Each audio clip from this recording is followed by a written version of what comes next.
আসসালামু আলাইকুম। বিকালবেলা এখন ডিউটিতে যাইতেছি। গরম এখনো কমে নাই, কিছু হালকা কম লাগতেছে। এই যে ওতেল সুপার মার্কেটের স্টাফদেরকে নিয়ে যাচ্ছে, লাইটটা এখনো জ্বলতেছে। বিকেল 4টা, বন্ধ করার কেউ নেই। দায়িত্ব অবহেলা এরকমই। আপনি যারা প্রবাসে আছেন, টাকা পয়সা রোজগার করেন, টাকা পয়সা ধরে রাখেন, ছোটোখাটো যে কোনো একটা ব্যবসা করেন, অন্তত হকারি হলেও করেন, অভিজ্ঞতা অর্জন করতে পারবেন। জীবনে অভিজ্ঞতার জন্য হকারিরও কোনো বিকল্প নেই।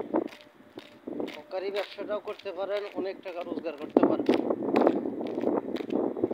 এবার মৌসুমি ফল হোক অথবা আপনার কাপড় চোপড় হোক, এগুলো বিক্রি করতে পারেন, অনেক লাভ।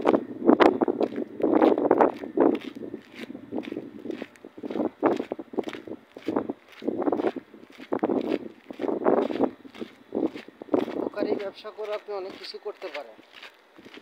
ব্যবসাতে কোনো লজ্জা নাই, চুরিতে লজ্জা আছে, মানুষকে ধোঁকা দেওয়ার মধ্যে লজ্জা আছে। ব্যবসা করলে ব্যবসাতে কোনো লজ্জা নেই।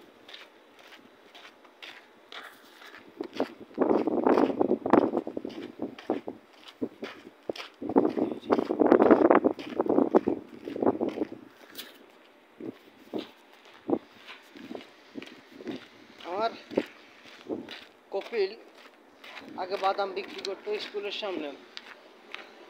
বাদাম বিক্রি করে করে আজকে লক্ষ টাকার মালিক, পয়সাটা বিমান উঠতেছে। আপনি আজকে এইভাবে লক্ষ লক্ষ টাকার মালিক হইতে পারেন।